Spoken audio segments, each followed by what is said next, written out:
any longer races, but he was next driver as well. And again, he's relaxing. Next up is going to be GT2. They're on the pre-grid. Biz.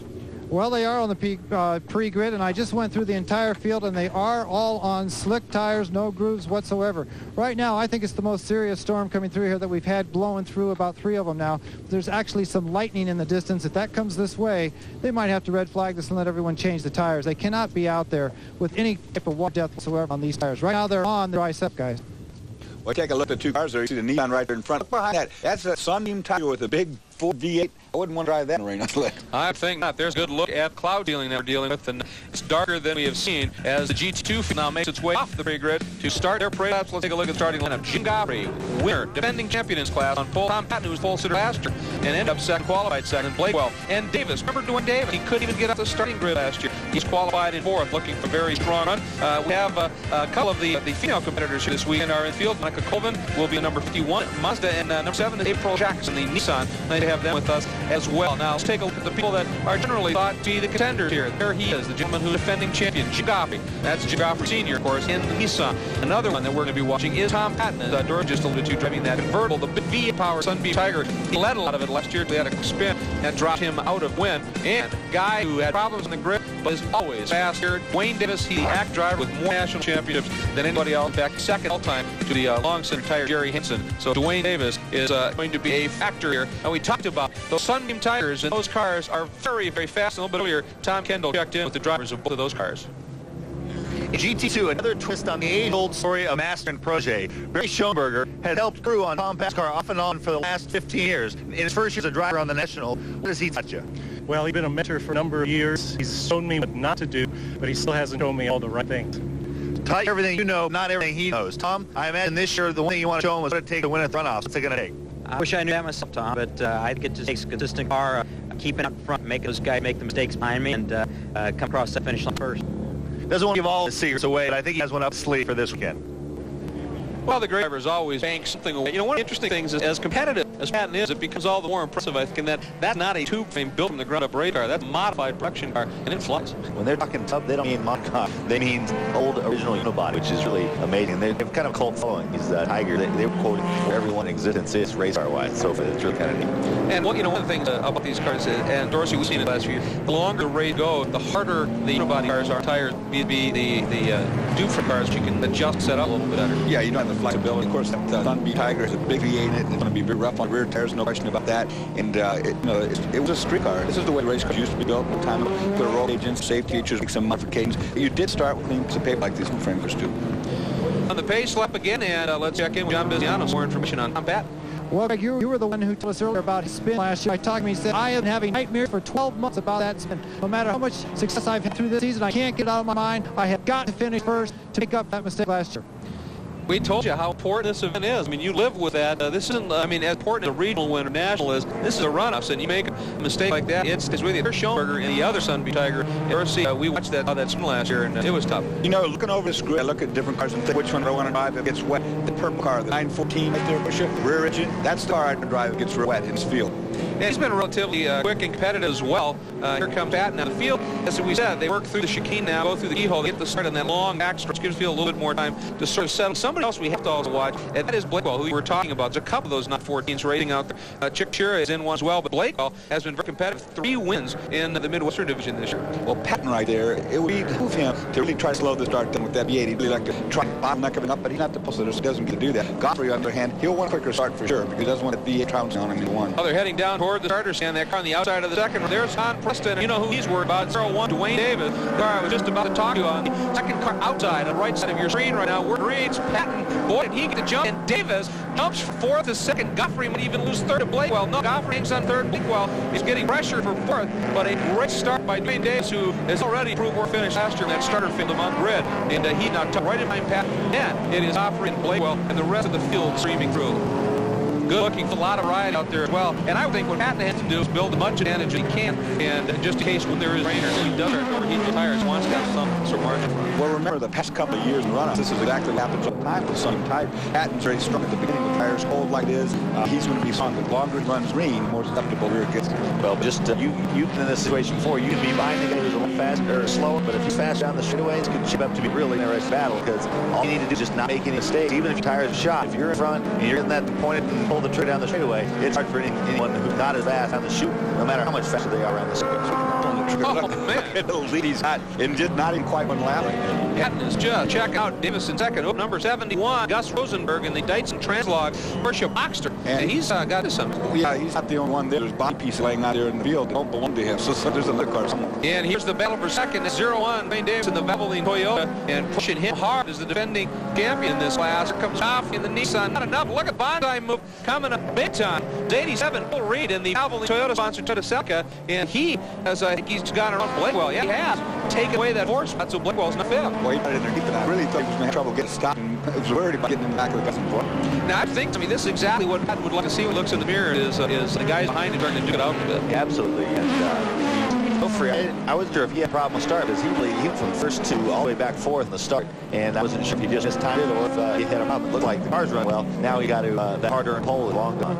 You almost wonder in that type of a situation, maybe missed shift on the start in that park start, for instance. Yeah, hard to see, but the good news is it's not a mechanical problem. It's a one-time thing. You might be a little hectic yourself, but at least the car's in good shape, and he was on the pole. If he can put us down and clear off some laps, Davis does look particularly strong. Obviously, that car is going to be easier on tire than the Tiger, but he's not exactly run away from the other guys. The guy who looks very impressive right now is Bill Reed in an all-white number 87 machine. He looks very, very fast. He is real in Godfrey and Davis in very short order after rather easily dispatched with Jim Blakewell. And although he's lost a little bit here, he is still start to close up and make this a three-car battle for set. Oh, for 88, lots of smoke from Martin Epp in the Turning Point Racing in California Stages is a Porsche 968, and looks more like theme smoke, doesn't it? Yeah, that's probably an erupted engine. It probably broke the cylinder head, got the exhaust system full of water. But it's the end of the day for that car. You have to wonder now how much of that breed ends up on the racetrack. That's your answer there to get off pretty quickly, and that's good because it's spewing all kind of nasty body fluids around. Yeah, nice piece of heads-up driving by Marvin Epps, who of course wanted to park the car as fast as he could get up just in case.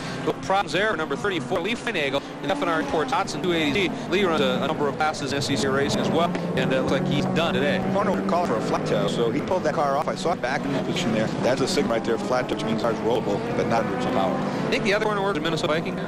Well, I'm watching those guys make me a little nervous. They do have fun. It is their national championship too. One of the very neat things is the workers for this event come from all across the country. There's over 600 workers from a remarkable number of states and regions come in. This is their big event as well, and they travel a long way. They don't pay a thing. They pay their own lodging and the travel cost. They get a lunch during the day and a party in the evening, which of course legend, of course. But nonetheless, workers are as much a part of this as the drivers and the booths. Let me tell you how serious these guys take this. Wayne Davis has won multiple national championships a lot of times on the racetrack here. He actually went out to support and tried to look for guys to help him with his driving at the racetrack, and ended up, I believe, going to the Bill Howard driving school to try to get himself to this race. Oh, it's huge, and you tend to a lot of these drivers go out because there are some corner workers who do drive, and a driver go find them and say, anything you can think of that'll help through here. It is remarkable the camaraderie in Sports Car Club of America. This is the big one.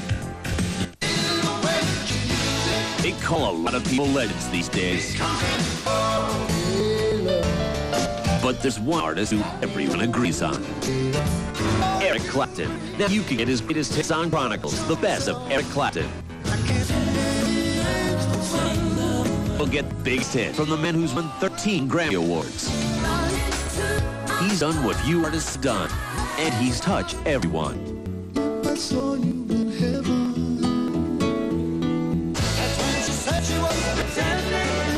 And as a bonus, this collection features 2 new songs never before released on Clapton album. Get Clapton's Chronicles and get the best. To order, call the number on your screen or log on to our website. Fresh delivery available. Do it now. Speedfish takes you inside the MGM Grand Hotel in Vegas for the AMA US Open of Supercross. The best motocross riders in the world are looking to hit pay dirt. The AMA US Open of Supercross tomorrow night at 1 Eastern. Come on, let's go. Stop the game, man. Look good, Michael. Get good. Man, why? That's good enough. Get a pole. Michael, you're going to believe this. I tell you, Michael. Nickname Saturday is not out of my way. Running pack of pit bulls doing the jackhammer walks. NASCAR 2000 EA Force Tech Game. We are back for the GT2 Championship race at the SCCA Valvoline Runoffs. After 419 laps, there is your top 10. Pat Davis, Godfrey, Reed, and Blakewell. And Pat's just starting to check out a little here. Davis and group behind Godfrey, Reed, Blakewell having a great scrap. for second between those 4 cars, but Tom Patton is absolutely flying out there, and unlike we've seen past year, the car has not seemed to be sliding around very much. He really seems to be having it under control. Let's take a look at a Dodge race reset. At this point, 4 of 19, Patton has led them all. The lead changed only at the start. We have 3 cars off course, a couple of them are permanent, and there is one of them that has come to a stop. That's Terry Gillis of Avon Lake, Ohio, in the race transport Red Line Oil Nissan, and boy, that's just past it in, isn't it? Yeah, that's mid contact, probably with the concrete wall there, and it is kind of a bad place. That's coming on it straight up and come out a little right-handed before you turn left there, so the car's very, very loose right in that area. Loose indeed. Here's the battle. Look, Blake will take a run at Goffrey, and Goffrey has lost 3rd spot to Reed. So Reed got by Goffrey, and Blackwell was thinking about displacing him from 4th. Didn't happen there. But again, very impressive run by Bill Reed. Starts 5th. He will now move up into the 3rd spot in his Toyota, having a very strong run, and he is now chasing Wayne Davis. Now, we talked about this being an amateur and not being heavy sponsor. The 2 biggest manufacturer presence on this side. They have big hospitality events, hosting all the drivers, some support in the way of parts and support. So this is fake bragging rights. Nissan has won more national championships at the Runoffs. I believe it's 77, way more than the next closest. But Toyota's kind of come on the scene a little bit later and has really poured some effort behind Mike Davis and efforts of Davis. Yeah, they have. In fact, Toyota has been incredibly impressive as of late. And one of the reasons Sandy is the driver of the 01 car. Dwayne Davis saw the lead, just got passed by Bill Reed going through turn 1. Let's see if he's going to counter pass. He can't. Here comes Goffrey thinking about it into the chicane. No. So Bill Reed has gone around Wayne Davis in. Yes, he has. And look who is pacing around up pit road. It's Don Preston, who's the engine-built car builder extraordinaire. That was some move we did, huh? Yeah, that was one of our guys against the other. But it's fine. We don't care where we finish as long as finish 1-2. Now, why is your son nervous now walking pit road? I just get a little nervous about waiting to see him come around next time, every time. And they put on a show like this. It's fun to see him right on the front stretch. I hope so. It's fun for everyone.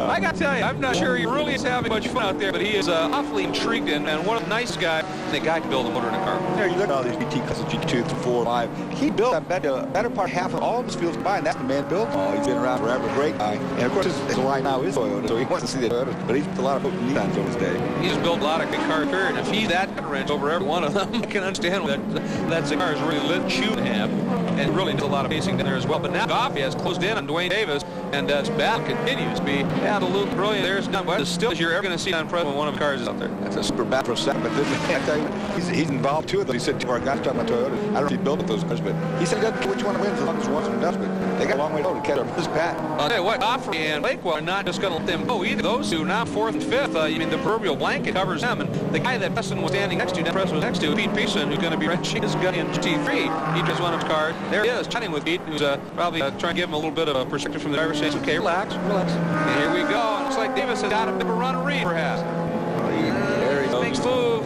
I think he's got enough. But Bill Reed is driving extraordinary race right now. I mean, Dwayne Davis, the story this guy had in terms of national championships is just a thing short of amazing. He is a some act drivers. He had more titles than anybody else. In fact, he's second only to the legendary driver from Minnesota with 27 titles. Gary Hayes retired a long time. This guy's been one. I can't even see it. I'm running myself to death. You guys beating upon me on that. I didn't see the sun. He's gone. That's look at lit a fire underneath Dwayne Davis. All of a sudden he's come life. Now he's got the car in front of him. Going to Blakewell on the outside. Blakewell got by Goffrey and was thinking of even going around Davis. Couldn't make that move work, and almost tried to brave it around the outside and the inside through 15, and decided better at least at the moment. And now traffic. So you just saw that. I saw you saw it. Everybody saw it. There's 3 cars that are all going to be dusting up right in the middle of this battle. I saw the driver of that Nissan right there, number 60, just pointed him by, but it was on the approach in the S's, or the chicane. That's Tony Giordano who's trying to let him through. There he goes. Nice job by Tony. And they still got 2 more to go, but at least they're going to maybe make a move on straight. Bill Reed got by there. Got through there fairly well. See if Davis and Blakewell able to do anything. I was going to say how much Bill Reed. I was trying to sack him, but he's not trying to make him on those back marks until I heard this one. Going to go. Here we go. Davis got a run at Blakewell. He's at least going to get Davis to get a trick or 2. Not quite. Not before the door. That's pretty good. He had a target there, but he has now moved around Dwayne Davis. So second is now Reed. Blakewell is third. Davis has slipped to 4th, and Goffrey is running in 5th. But these 4, even though it's second, is arguably here the best race we have seen on the day. Some great racing here. And with Reed out in front now, I said earlier that he looked like he could be one of the first cars on the track. We'll see if he's able to open it up. But Blakewell has been impressive as well. Blakewell's run really good. In fact, I'm not too sure it's not fast car of that group of 4 right there. And he's going to get 2. Well, that car with it's a mid-engine car with, oh, look here, Goffrey can try and knife underneath. Davis makes it work. Davis is struggling. Yeah, he had that big shift usually out there. I'm sure he can get kind of a little slip there. There's not really anyone he can go in front front of him. He was close to the cars in front of him. He might have just left that little wide to get a bigger shot off and let the door open. But just stuck it in there. All right, so as Davis now slipped to fifth, Bill Reed comes under serious pressure from Jim Blackwell. The manufacturer battle here is afoot. Introducing the new chicken club from Burger King. Delicious all-white meat chicken topped with crispy bacon, fresh lettuce, and tangy tomato. Hey, this is one club everybody's gonna want to join. Burger King, head your way.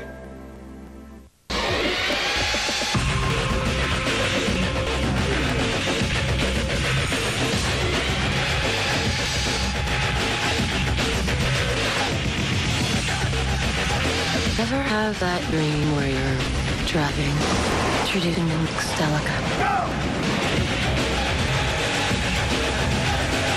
And Flanders' car's handling great. It takes lead. Incredible. Right chassis parts make any car feel high performance. So choose Move, driving NASCAR champions to victory. Move chassis parts, a great part of Federal Mogul. If you ride a motorcycle, please be careful, because accidents do happen. I'm Pat Riley at 1-800-MOTORCYCLE, the motorcycle attorney. You've been injured in a motorcycle accident, we can help, even if you don't have a license or insurance. That's right, even if you don't have a license or insurance. Call 1-800-MOTORCYCLE right now. Call free, the advice is free, and there's no charge to get your case started. We are back at Mid-Ohio where Tom Patton just may be on his way finally to that long overdue, well-deserved national championship. 2 laps remaining, but Patton, as you take a look at the top 10, has opened up an immense lead. Absolutely huge lead that he put together, Biz. He actually, his lead so far down the straightaway right now that his crew chief Bill Owen looks a little bored in here. The whole weekend has been going very smoothly for you. It's been a great week, and we're really looking forward to this year. We feel like we made a mistake last year by letting you off by, and Tom wasn't going to let it happen this year. We wanted to get up front, stay there, and let them battle it out for second, third, and fourth. Now the guys up at the booth were talking about, like, years past they've seen this car sliding all over the place. We changed tire now. We went with softer compound today because it's cooler, and of course we got the rains ready, and it looked like we're going to have some weather coming in, but I think we'll get racing before that happens. Preparation, guys. Well, certainly working for Tom Patton and the soft compound biz, along with the cool temperatures, have obviously really helped that car. Here's the battle for second. You can see Marty. It's huge, but Reed is second. Blackwell is third. Now, if you'll notice, Davis has on back around Goffrey and take fourth away, pushing Goffrey, the defending champion in this class, back fifth. And Blackwell, he gets through turn 1 so fast here, but he just can't do anything with him before he gets to the chicane. This is the kind of race I expect to see GT2, or sort of Patton have a good run there in front. These guys almost always have a big ice going on like this right now. Yeah, class historically has produced some of the best racing here. Patton somewhat changing that, at least in this race. But Davis now got an awfully strong run up the key. Here comes taking it. Blackwell goes to the apex there. Davis still coming on. And you think the Porsche would excel into braking a little bit. That's what they're famous for. And we are on board now with Wayne Davis. You may notice we didn't have some on boards a little bit. Had to fuel up the plane. Signals blown off. But we're on here for a long time live bringing this out. It looked like the Porsche. Wayne Davis had a run. There's no question. He had good drift going. It looked like the shot hop ended quite a bit. But driving the last 100 up to the straight. Look at the Porsche. Let's listen to this. We are right in the middle of it. Down. Let's listen right in.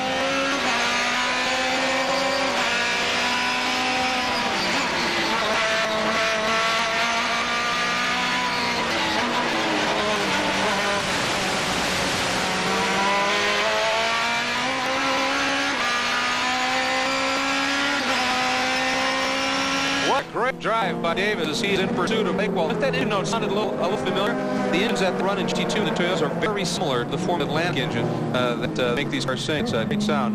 They're running upward 9,000 heads there. That's what you're hearing. Looked like we didn't have very good run for that corner. Dwayne had to look at him, but because of that, he paid the penalty through the deal. Oh, and he just shut the door on Goffrey big time. Back on board now, Davis.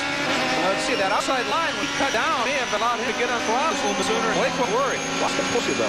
This is where it was real strong last lap. See, there it goes again. It's got a big top end on it. Oh, and it dives down inside Reed. Reed shuts the door. I think that's just Davis. He didn't have. He's kind of rolling out of it slow down at the other end. He might run out of gear or something. Yeah. Pushing backwards, Davis. I'm sorry. He is down. I think you're right. I think, he's on the brake and he's just roll out of throttle, and it's really hurting him there in the straightaway. Is that again? Oh, Tom, did you just hear that big clunk and he suddenly just lost everything? This was a big, and Guthrie ran right in front of him. But, I'm going to say oil, but... No, Godfrey lost on his own. Something definitely broke. You heard that was a pretty good observation. I think he got stuck in neutral. He was no gear. You heard it clunking around. He's trying to get gear. But this Godfrey situation is Mike going to bring out a yellow, I would think. It very likely could. That was a substantial off Godfrey, and right in front of Davis from the onboard. Davis had his problem. Godfrey went by him. And first thought was maybe that when David had his problems, if he posited something, the track got on Godfrey's tires, but that's been up so far up and past him. Well, I tell you that it all happened real quick. I don't know yet what happened. So we're back on board here with Davis. This dude's got a gear missing something. Now we lost the onboard, but anyway, something happened there. It close through and got to a neutral position.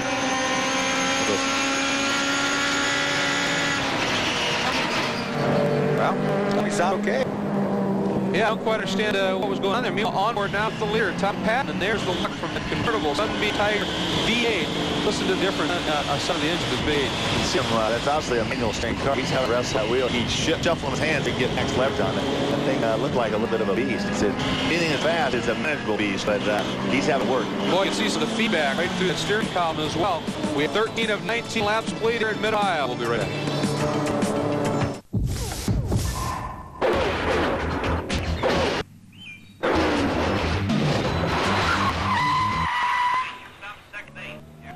Hey, boy, I'm lost. I'm looking for Franklin Street exit. I've gone out for an hour. Come on. Want more power? Try Balance Power Complete Fuel System Treatment. Cleans your entire fuel system. Advanced in that technology.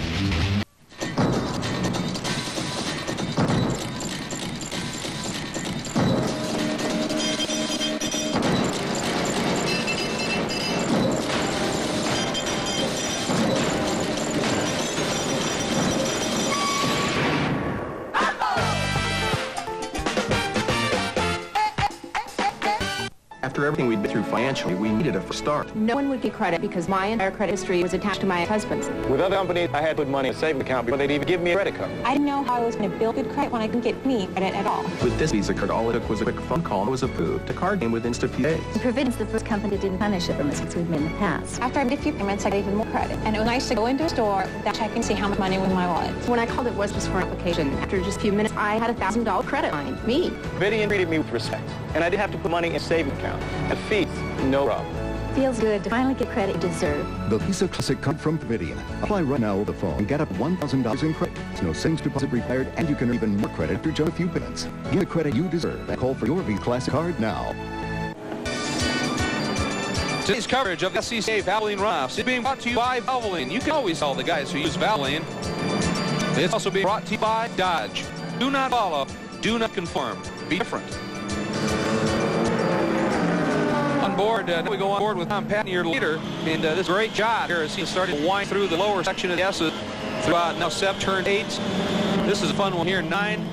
And then this next corner, watch this one. Here's Dodge race at 15 of 19 left now, led by Patton.